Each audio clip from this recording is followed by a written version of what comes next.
అదిగో చూసారా వాళ్ళందరూ మంచి మంచి పట్టుబట్టలు కట్టుకుని చక్క హారాలు వేసుకుని నగలు వేసుకుని అన్ని వేసుకుని వాళ్ళ వాళ్ళ వాహనాల మీద వెళుతున్నారు. పైగా వెళ్ళిపోతున్న వాళ్ళు ఊరుకున్నారా? కైలాసం నుంచి వెళ్ళిపోతూ అక్కడ కనపడ్డ వాళ్ళని పార్వతీదేవి వెళ్ళిపోయిందా అందాం అంటే ఇంకా వెళ్ళలేదంటే అదేమిటి కూతురు వెళ్ళొద్దు మనమే వెళ్ళిపోతున్నాం ముందెళ్ళాలి అసలు 10 రోజుల ముందు ఇంకా వెళ్ళలేదా అంటూ వెడుతుండడం. కాబట్టి ఆవిడ నాకు వెళ్ళాలనుందండి అని ఆవిడ గమ్మత్తైన మాట అందండి. ఆవిడంది ఇప్పుడు ఈ జరుగుతున్నటువంటి యాగం చూడ్డానికి ఏమండి మనం కూడా వెడితే మీరెప్పుడు తపస్సన అలా ఉంటారు, మీరేమో ఏమీ పట్టించుకోరు. కానీ కనీసం ఇప్పుడు వెళ్తే మా 15 మంది అక్క చెల్లెళ్ళు వస్తారు, మా పిన్నులు వస్తారు, మా అమ్మ మా తమ్ముళ్ళు అందరూ ఉంటారు కదా, మా నాన్నగారిని చూసి ఎన్నాళ్ళైందో ఒక్కసారి చూసొద్దాం అనిపిస్తోందండి వెళదాం అంది. అనేటప్పటికీ శంకరుడు ఇలా చూశాడు. ఆహ్వాన పత్రాలు వాళ్ళందరికీ వెళ్ళాయి, వీళ్ళకి ఆహ్వాన పత్రం రాలేదు. మనకి రాలేదు కదా ఆహ్వానం అన్నట్టుగా చూస్తున్నాడు శంకరుడు. మరి వాళ్ళందరికీ ఎలా తెలిసింది ఆహ్వానాలు వెళ్ళాయి కదా, మన ఎవరు పిలిచారని వెళదాం అని చూస్తున్నాడని పసిగట్టేసింది.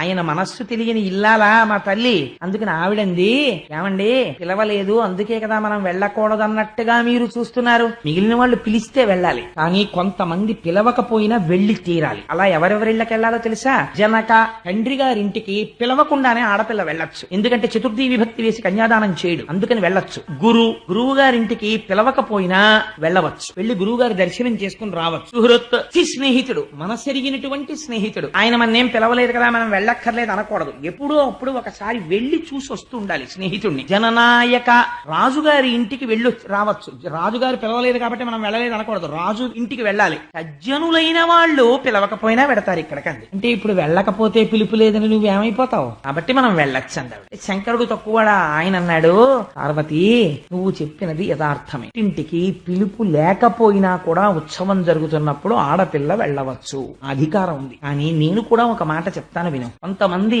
పుట్టుకతో విద్య ఉంటుంది, ఐశ్వర్యం ఉంటుంది, రూపం ఉంటుంది, పాండిత్యం ఉంటుంది, అన్నీ ఉంటాయి. లేనిదేది అంటే అటువంటి వారి దగ్గర ఉండవలసినటువంటి ప్రేమ ఉండదు, ఎప్పుడూ వైషమ్యాన్నే చూస్తుంటారు, గుణములు చూడరు. సందర్భం వచ్చింది కాబట్టి నీకు చెప్పేస్తున్నాను పార్వతి.